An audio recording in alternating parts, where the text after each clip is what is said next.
하나님의 말씀 신약성경 에베소서 4장 12절에서 16절 말씀입니다. 신약성경 313페이지입니다. 에베소서 4장 12절에서 16절입니다. 이는 성도를 온전하게 하여 봉사일을 하게 하며 그리스도의 몸을 세우려 하심이라. 우리가 다 하나님의 아들을 믿는 것과 아는 일에 하나가 되어 온전한 사람을 이루어 그리스도의 장성한 분량이 충만한 데까지 이르리니, 이는 우리가 이제부터 어린아이가 되지 아니하여 사람의 속임수와 간사한 유혹에 빠져 온갖 교훈의 풍조에 밀려 요동하지 않게 하려 함이라. 오직 사랑 안에서 참된 것을 하여 범사에 그에게까지 자랄지라. 그는 머리니 곧 그리스도라. 그에게서 온몸이 각 마디를 통하여 도움을 받음으로 연결되고 결합되어 각 지체의 분량대로 역사하여 그 몸을 자라게 하며 사랑 안에서 스스로 세우느니라. 아멘. 할렐루야. 그런 생각을 해보신 적이 있으실 거라 믿습니다. 학교를 졸업하면 더 이상 배우지 않아도 되겠다라는 생각이요. 학교를 다닐 때 수업을 듣고 시험을 보고 숙제를 하면서 이 배움이 언제 끝날까? 배움의 즐거움을 가지고 공부하는 학생들은 사실 많이 없습니다. 빨리 졸업해서 더 이상 배우지 않았으면 좋겠다, 공부하지 않았으면 좋겠다라는 생각을 저만 한 건 아닐 거예요. 그런데 졸업을 하고 나더라도 배움은 끝나지가 않습니다. 그렇죠? 우리의 인생은요, 계속해서 배워가면서 살아가는 것 같아요. 졸업하고 일을 할 때에도 또 배워야 합니다. 어떻게 일을 해야 되는지, 방식이 어떻게 되어지는지, 사람과의 관계는 어떻게 맺어져야 되는지 우리는 끊임없이 배워야 합니다. 예전보다 요즘은 더 배워야 하는 것 같아요. 왜냐하면 기계들이 더 좋아지고 있어요. 우리 예전에 스마트폰 나왔을 때도요, 전화를 어떻게 받아야 될지 배워야 됐어요. 예전에 버튼만 누르면 되는데 이제는 화면을 어떻게 밀어야 되는 거예요. 지금은 점점 더 배워야 되는 시대가 왔습니다. 그리고 배워야 더 많이 누릴 수도 있고 이용할 수도 있고 편안할 수도 있다라는 거예요. 배움은 끝이 없는 것 같아요. 이런 말이 있지요. 모르는 게 약이라는 말도 있지만 아는 게 힘이다라는 말도 있습니다. 뭔가 이 말이 서로 맞지 않는 것처럼 보이지만 앞에 말이 빠진 것 같아요. 걱정을 끼쳐지는 것은 모르는 게 약이다. 너에게 스트레스를 주는 건 차라리 모르는 게 낫다라고 생각이 되어져요. 하지만 지식과 정보는 아는 게 힘인 거예요. 무언가를 아는 것은 힘이 되어집니다. 싸움도 전쟁도요, 결국엔 정보의 싸움인 거예요. 그래서 간첩도 보내고 스파이도 보내고 상대방의 그 정보를, 전략을 알기 위해서 그러한 행동들을 하는 거잖아요. 아는 게 힘인 것입니다. 그런데 성경에서도요, 우리에게 계속해서 끊임없이 배우라라고 말씀하고 있습니다. 어디에 그런 말씀이 있을까요? 바로 예수님께서 승천하시면서 제자들에게 주신 사명에 그 말씀이 있습니다. 내가 너에게 분부한 모든 것을 가르쳐 지키게 하라. 여러분, 가르친다라는 말이 있다면요, 그럼 누군가는 배워야 합니다. 그리고 가르치는 사람도요, 처음부터 가르칠 수는 없습니다. 자기가 배웠기 때문에 그것을 가르칠 수가 있는 거예요. 자신이 배우지 않고 알지 못하면서 가르치는 사람들도 있어요. 우리는 이런 사람들을 뭐라고 말하냐면요, 요즘에는 허세라는 단어를 쓰더라고요. 알지도 못하면서 아는 척하는 것을 허세라고 말합니다. 예전에 이런 사람들을 뭐라 그랬냐면요, 사기꾼이라고 말했어요. 자기는 잘 알지도 못하면서 아는 척한다라는 거예요. 제자들도 먼저 배웠습니다. 누구에게 배웠지요? 예수님께 배웠습니다. 예수님께 배운 모든 것들, 눈으로 보고 귀로 들었던 것들, 성령이 충만했을 때에 그들은 예수님의 명령을 지켰어요. 분부한 모든 것을 가르쳐 지키는 믿음의 사람이 되었다라는 거예요. 오늘 본문 13절 말씀에도 그렇게 말씀하지요. 하나님의 아들을 믿는 것과 아는 일에 하나가 되라라고 말씀하고 있습니다. 구원은 믿음으로 말미암는 것입니다. 그렇다면 믿음을 어떻게 가질 수 있을까요? 우리가 갖고 싶다라고 해서 가질 수 있는 것이 아니라 하나님께서 우리에게 소명을 주셨고 믿음을 주셨습니다. 그리고 성경에서 말씀하시기를 믿음은요, 들음에서 난다라고 했어요. 우리는 하나님의 말씀을 계속 들어야 합니다. 귀로 듣고 마음으로 듣고 영으로 듣고 우리가 하나님의 말씀을 들을 때 우리 안에 믿음이 자라날 줄 믿습니다. 하나님을 더 알아야 하는 거예요. 그리고 예수 그리스도를 더 알아야 하는 거예요. 주님께서 이 땅에 왜 오셨는지, 이 땅에 오셔서 무엇을 하셨는지 우리가 알아야 합니다. 그리고 우리가 그 아는 것을, 우리가 본 것을, 들은 것을 또 우리가 행해야 할 줄 믿습니다. 하나님의 아들을 믿는 것과 아는 일에 하나가 되어질 때에 오늘 말씀에서는 우리가 온전한 사람이 된다라고 말씀하고 있어요. 14절의 말씀에도요, 어린아이가 되지 않고 장성하여진다라고 말합니다. 그리고 장성하여짐으로 속임수와 유혹에 빠지지 않고 바르게 분별하고 판단하게 되고 흔들리지 않는다라고 말씀하고 있는 겁니다. 우리가 어디에서 하나님을 알 수가 있고 어디에서 예수님을 알 수가 있습니까? 바로 성경이지요. 우리는 성경 속에서 하나님을 알 수가 있습니다. 이 철로 역정에서 보면은 밤새도록 간증을 나눈 주인공 크리스천과 분별과 신중과 자비, 그들이 이제 잠을 자는데요, 방이 어떤 방이냐면 바로 평안의 방입니다. 여러분, 크리스찬이 어디 있다라고 말했죠? 아름다운 궁전. 아름다운 궁전은 곧 교회다라고 말씀을 드렸어요. 교회 안에 평안을 누릴 수 있다라는 거예요.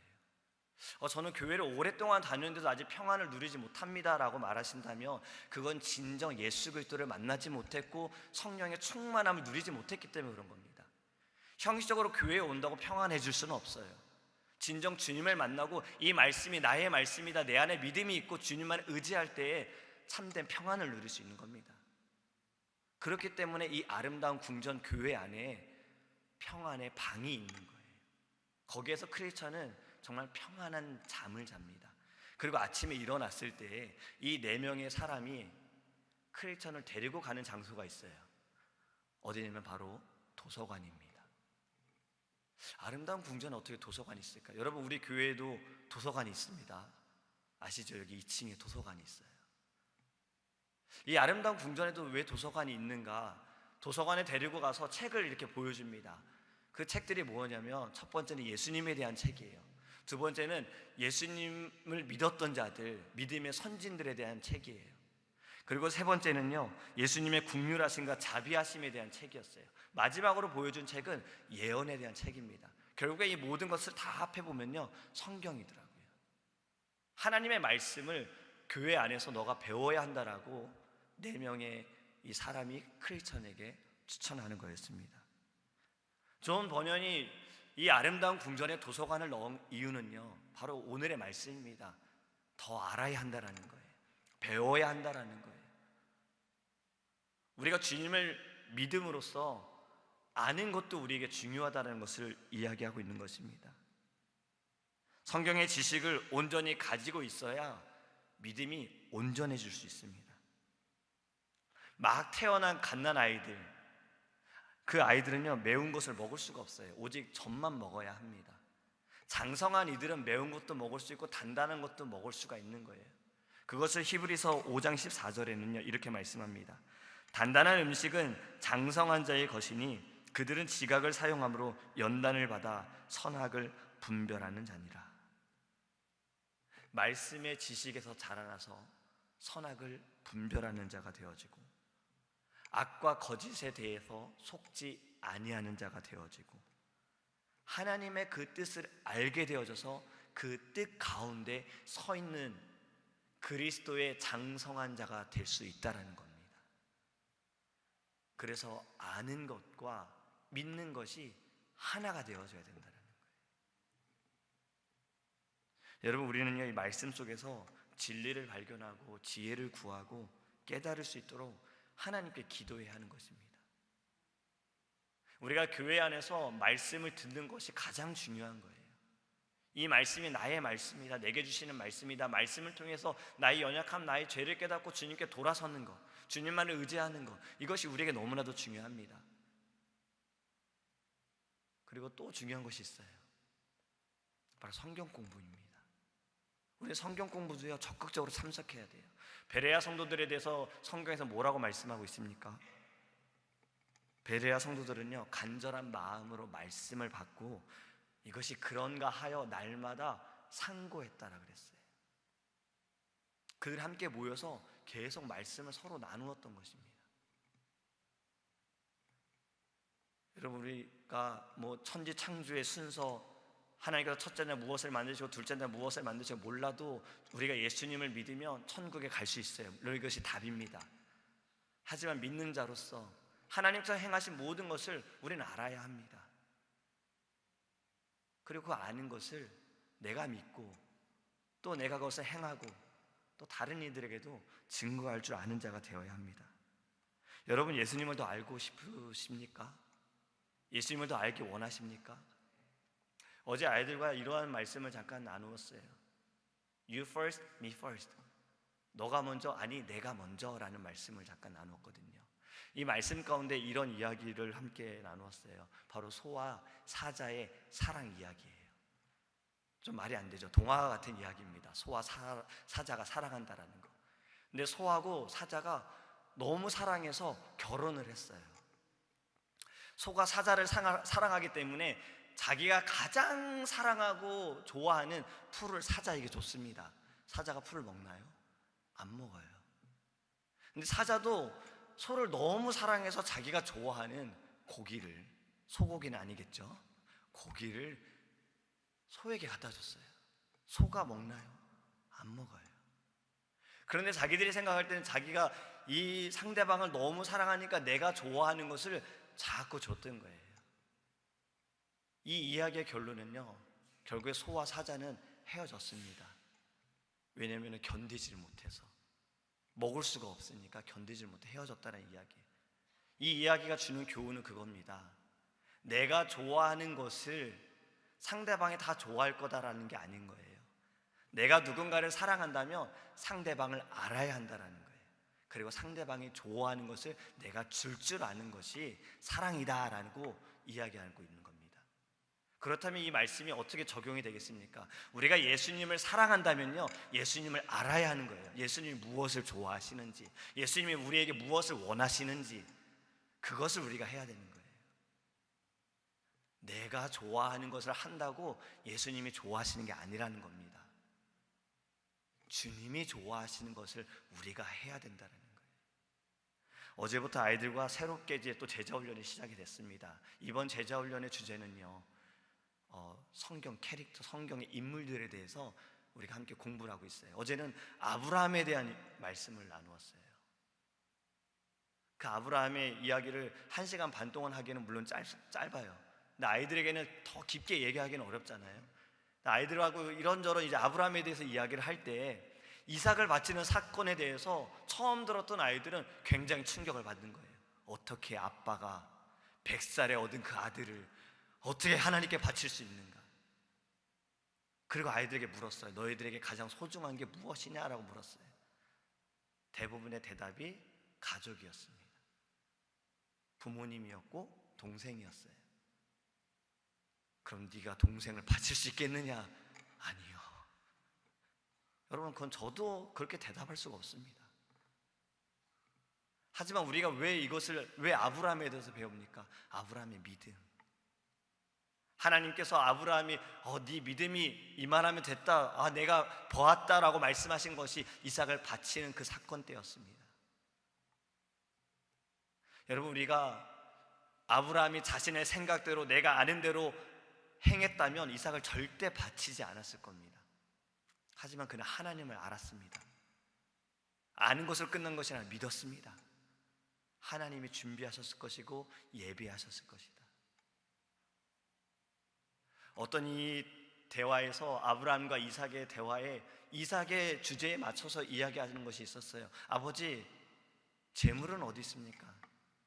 여러분, 이삭이 처음으로 하나님께 제사하던 순간이 아니었습니다. 벌써 여러 번 아버지와 함께 제사를 드렸기 때문에, 하나님께 예배했기 때문에 그는 무엇이 필요했는지 알았어요. 그래서 아버지한테 물어본 거예요. 재물이 어디 있습니까? 아들아, 재물은 하나님께서 다 준비하셨단다. 아, 그렇군요. 그럼 제가 가겠습니다. 아들의 나이는요, 아버지를 충분히 이길 수 있는 힘이 있었어요. 그럼에도 불구하고 아브라함이 묶을 때 이삭은 가만히 있었습니다. 왜 그랬을까요? 아버지를 통해 하나님을 알았기 때문에 그렇습니다. 믿음이 있었기 때문에 그런 거예요. 여러분, 우리는요 하나님을 더 알아가야 합니다. 말씀을 통해서 우리가 예배할 때 하나님을 더 알아야 하는 거예요. 주님, 내가 주님을 더 알기 원합니다. 주님이 이 땅에서 행하신 일들을 우리가 말씀 속에서 알지만 지금 주님의 그 마음, 나를 향하신 주님의 마음, 내게 원하신 주님의 그 마음, 내가 더 알기 원합니다. 여러분, 이것이 우리의 기도가 되기를 간절히 소망합니다. 장성한 지식과 장성한 믿음을 달라고 우리 하나님께 간구해야 합니다. 어린아이와 같은 마음을 가져야 하지만 어린아이와 같은 신앙생활을 해서는 안 되는 거예요. 어린아이와 같은 마음으로 장성한 신앙생활, 장성한 믿음, 내 믿음이 더 자랄 수 있도록 우리는 하나님께 기도하기를 간절히 소망합니다. 이 아침에 우리가 기도할 때 주님, 주님의 마음을 알기 원합니다. 주님의 뜻을 알기 원합니다. 주님의 계획하심을 알기 원합니다. 하지만 알기 이전에 내 안에 믿음을 달라고 우리 그렇게 주님께 기도하기 원합니다. 기도하겠습니다. 고마우신 하나님, 감사합니다. 우리의 입술로 주님 알기 원합니다, 주님을 더 알기 원합니다 라고 고백하면서도 우리가 행하는 모든 것을 보면 주님이 내게 원하는 것을 내가 행하기보다 내가 원하는 것을 행하고 있습니다. 내가 원하는 것을 간구하고 있습니다. 주님, 이제는 우리가 더 장성해지기 원합니다. 믿음이 장성해지기 원하고 우리의 신앙이 더 장성해지기 원합니다.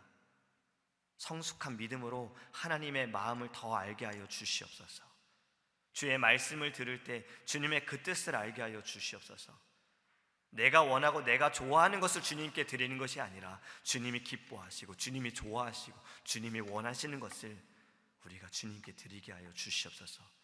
그것을 생각해보면, 기도해보면 결국엔 그것이 우리입니다. 주님이 원하시는 것은 우리였습니다. 주님이 사랑하는 것은 바로 우리였습니다.